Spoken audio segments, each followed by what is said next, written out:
Good afternoon, students. This is Shifula Dama, and I'm here to present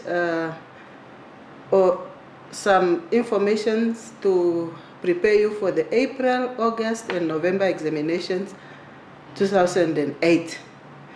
On the first slide, you can see my number. If you need any clarification, if you have a question, if you have any comments or suggestions to make regarding Introduction to Educational Research, you can call me on my mobile, on my cell phone number 081-24-290-74, and it's there on the slide. If we have to start, I just have some forwards, important points that I need to make. I've already welcomed you. You are really welcome to this presentation. It's arranged, it's developed. This presentation is organized for the exam-based for April, August, and November. All the examination papers, I look at them, and then I came up with this presentation. We wish you all the best in your studies. You need to be motivated and be on track with your study course, and then in order to achieve the qualification that you desire. The examinations usually have instructions. Each and every examination have instructions. It's the same with this examination that you will be writing regarding Introduction to Educational Research. I just pinpoint some of the main points, some of the main examination instruction. Number one, questions should be answered on the question paper. Number two, the mark allocation is a guideline for the time needed for each question. You don't need to, if you look at the marks, you will already, if it's 2 marks, you will see that I only need to give 2 facts. If it's 5 marks, that means you need to explain or to discuss. You need to write neatly and legibly. I should be able to read what you have written, otherwise you will lose marks. When it comes to the examination, you also need to observe the thinking level. What level do I just need to recall some points, some information? Do I need to critically discuss? Do I need to discuss? What am I being asked to do? What thinking? Because even the thinking, your thinking comes at different levels. So you need to observe the thinking level of the verb that is used. Name, discuss, explain. Those are the verbs that I'm referring to for each question. No unauthorized material, notes, technical devices may be in your possession during the examination. It's simple. Don't copy. Don't take some extra material to help you. You should just study at home, come in the examination, and you start writing. Don't bring in any small papers and so on, scratches on your body and so on. It's not allowed. Number 6, cheating in the examination, as I said, will result in a failing grade. Because that's why we've got people to moderate, to invigilate the examination. As you sit in that hall, there will be invigilators. They are there with many reasons. One of them is to see if you are cheating in the examination. And once we hear that you have been copying or cheating in the examination, discussing questions, you will fail. All right, those are some of the instructions that I've just put together to remind you. It's actually things that we know already, but we need to remind each other now and then. Topics. I have been thinking, if it's now 3 question papers, 3 examinations in one presentation, how will I help my students now to see that if I'm sitting for the April exam, where should yes, of course you need to study everything, but where do you need to pay more attention? Then I came up with this table where I indicate topics that you need to pay more attention. Study everything, but you pay more attention at some topics for more marks. So you will see that I've got topics that you need to concentrate on. I will say, then I have put ticks. April examination, where do you need to put more effort? Where do you need to study more? And I repeat myself, I'm not saying concentrate only to those topics that I have ticked, but you study everything, but you concentrate more, you give more attention to those ones ticked. And I've ticked some topics for August examination, and as well as for November for those who will be sitting for supplementary examinations. If we look at the first concept of the first topic, definition of words or concepts, there are many words in our module of Introduction to Educational Research. You need to know all the definitions. Where should we put an effort now? Should we study these ones more in April or August examination? I'm saying for all examinations. If you are sitting for April examination, you need to know the definitions. If you will be sitting for August examination, you need to know the definitions from your study guide. If you will be sitting for supplementary examination, again, you will need to know the definition of words or the definition of concepts from your study guide. The second one is compare. I will ask you to compare qualitative and quantitative research design. All the questions, whenever we are setting examinations, we sit with your study guide and no other book. But as a student, because you are not a learner, you are a student, you need to read widely. On Google, there is more information. I usually motivate students to use Google Scholar. If you want to read about qualitative research design and understand it, or quantitative research design and understand it more than when you have read your study guide, please go to Google Scholar and you just punch in your words or whatever you want to read about.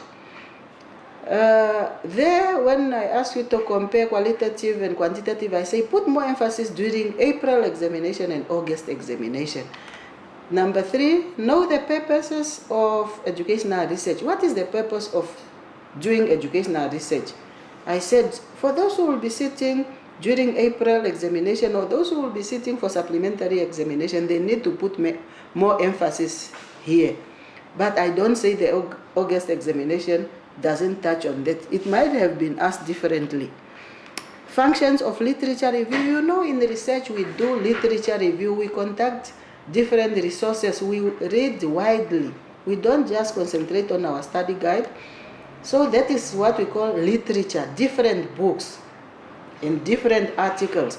What is the purpose of us to do literature review during research? Then I've ticked in which examination should you give more emphasis or more effort. There are also questions where I ask you to give the steps to be considered when planning for data collection. Data collection is one level or one step that one take when you are conducting educational research or when you are doing educational research. So you need to know what steps should we consider, should we follow when we are at the level of data collection, when you are collecting information. Steps in formulating of an educational research problem. If there is an educational problem, because you can't do research if there is no problem. What steps do you follow? What step do you follow when you are formulating an educational research problem? What steps do you follow when you are coming up with a research topic? And I indicated where you should put more emphasis. Other topics that you need to pay more attention on, I will ask you to give different purposes of research. Why do we need to conduct research? Our module is about educational research. Why do we need to conduct educational research? Here we are talking of the purpose of research. I said, if you are sitting for one of those 3 examinations, you need to pay more attention to that question. Another question might ask you to evaluate the design questionnaire. What do we need to do when we are evaluating the design questionnaires?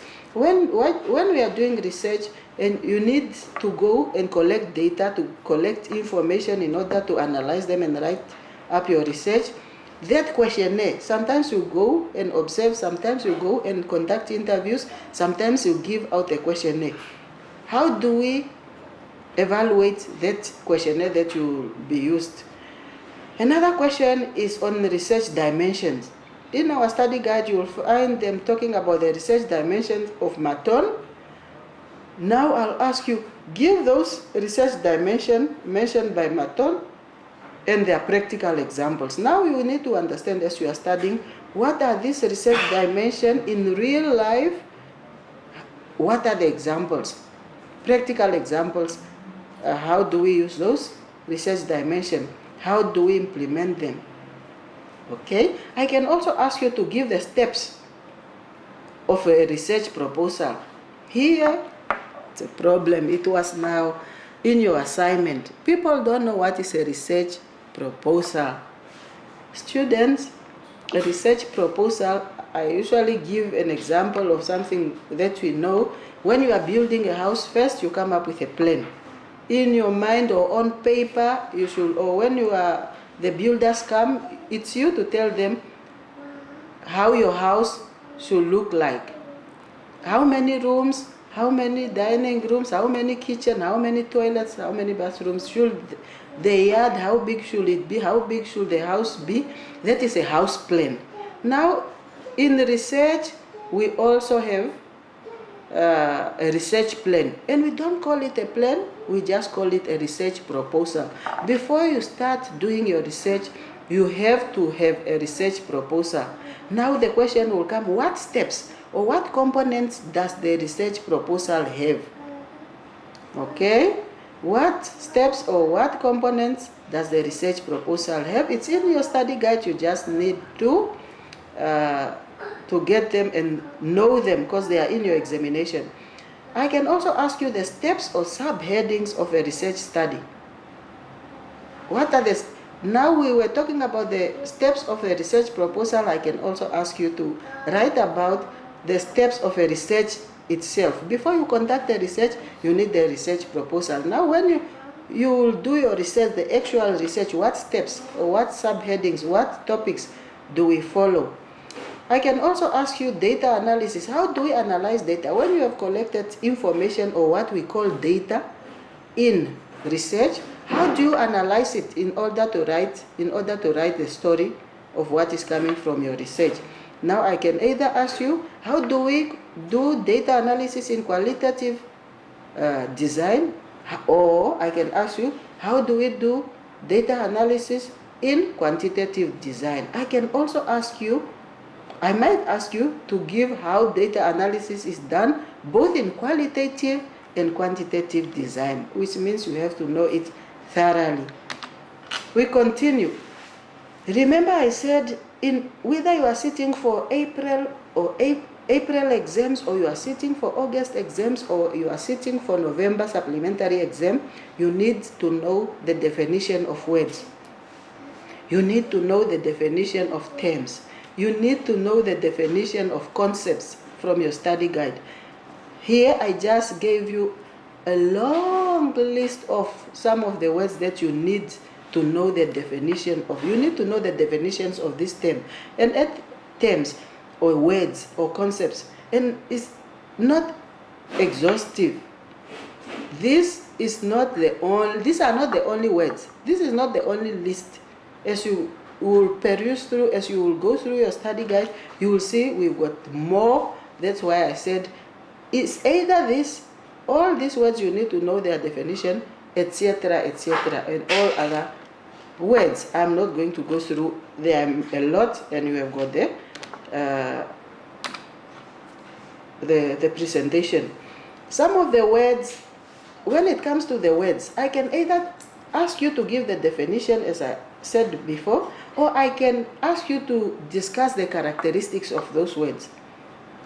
What are some of the words? For example, one of the words is research. I can either ask you to give the definition of what is research, or I can ask you to discuss the characteristics of research, or I can ask you to provide practical examples of research. Another word is empirical. Let me leave that one. Another one I can just pick randomly, theory.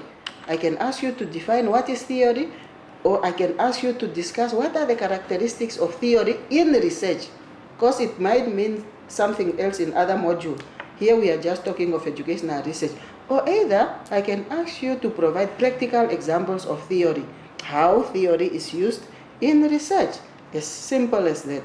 This examination is very easy. It will be very easy because we are getting a guide on where to pay more attention.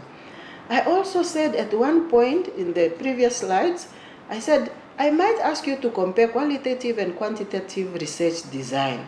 Here, what do I want? How do I want you to answer? Here, I want you to know the characteristics of both research designs. Which are these both research designs that we are talking here? Qualitative research design and quantitative research design. Not only to know the characteristics, I might ask you to elaborate how the following words are used either in qualitative research design or how they are used in quantitative research design. How does scientific method applies in these two research design? View of human behavior. How do human behavior view this qualitative and quantitative design? How are the human behavior viewed in both research design? Most common research objectives. What are the objectives of qualitative research design? What are the objectives of quantitative research design? Their focus. What does qualitative focus on? What does quantitative focus on? Their interest. What interests are in this research design? Nature of observation. If I have to observe during my research through using observation, what do I need to know when it comes to qualitative and what do I need to know when it comes to quantitative? Nature of reality, because reality comes differently or it's defined differently. How does nature of reality implies in qualitative and how does it implies in quantitative? Form of data. What form of data does one need to collect? I said data is information that the researcher need to collect. What form of data does one need to collect in qualitative research design? What form of information does one need to collect in quantitative or qualitative? Data analysis. How do we analyze data in quantitative and in qualitative? The results, the information that you are getting from the data analysis, how do you present them? The final report, how should the final report of a qualitative research design look like? How does the form of a final report of a quantitative research look like? How should we write it up? Etc., etc. This is not exhaustive. These are not the only words that we need to consider, but more are in your study guide. Okay, we continue. Now, in our guide or elsewhere, you will find we are talking of critical reading. Because in research, you need to read and read and read and read. That is just the theme of research. Luckily, at your level, you are not doing research. You are more to know what is research, how does people conduct research, how is it done, what are the words used in research. Is more you stop there. We don't send you in the field to go and do research. Okay, what does critical reading of an article entails? That might be the question. Or I might ask you to define what is critical reading. Or in other words, what is critical engagement? Critical reading or critical engagement means the same thing. Or I might ask you, when it comes to critical reading, I might ask you to explain the steps that are required in critical evaluation of an article. What is an article? Anything that you are reading that is not a book, we call it an article. So explain the steps. If you get 2 or 3 or 4 or 5 pages to read, or even 1 page to read, what steps do you need to follow for us to say, yes, you are really doing critical reading, you are really critically evaluating this article? The steps are in your guide. We continue. I might also ask you about the steps for formulating an educational research problem. We discuss it there. On that question, in order for you to get more marks, what will I look at? I will want you to critically discuss the steps. When you are writing those steps with an understanding, not copy and paste or exactly as it is. in your book, where your understanding, how do you understand it? So I will want you to critically discuss the steps of formulating an educational research problem, or I will ask you to identify the purposes and the roles of each step. Maybe I will give you the steps for you is just to give me the purposes and the roles of each step, or I will ask you to write down the steps and give their purpose and the roles of each step. Research proposal, this one I said a lot already when I gave you an example of building a house, that you need a plan. Our plan in educational research is called a research proposal. A research proposal is very important. It's a very important stage of research, because you can't do research before you have done your research proposal. Know how to define this concept called the research proposal and discuss the importance. You need to discuss the importance of a research proposal. If we are saying it's very important, how important it is. Okay, I think I have given you much more of what is coming in your examination. I just want to touch on some important notes. When it comes to examination, answer all questions. I don't set an examination where I say I gave you 4 questions, choose only 3. No, all the questions in your, either in April, August or November examination, you need to answer all questions. As I said before, you need to read widely. Don't confine yourself to this study guide that you are given. Read widely. Do not confine yourself to the study guide or this presentation only. There are many presentations. Reading widely, you can, on YouTube, all the presentations for the past years are there. And I can tell you already, it's the same module. You will see some questions repeat each other as the years goes by. Do not show references. Now I want to stop here and give more information here. Students will now think, because in your assignment, many people have lost marks because you didn't show references. You were just writing as if it's your own information, which we call plagiarism. Copying without showing references. Copying other people's ideas, other people's writings, without acknowledging them. We know you need other people's ideas in order to write your assignment, in order to write the examination. But in your assignment, I wanted you to show the references. In the exams, I'm saying we do not, and I underline it, we do not show references, because I know you will be sitting in the examination, you won't have any other book to see where you got this information, you won't remember where you have taken this information, where you have read this information, because I'm asking you to read widely. So I don't expect you to remember the references. I'm saying in the examination we do not show references. Okay, this is the end of our presentation. Once more, student, I wish you all God's blessing, and I wish you all the best in your studies. Wishing you all the best in the upcoming examination, during the August examination, and all the best to those who will be sitting for supplementary examination at the end of the year during November. On that note, thank you.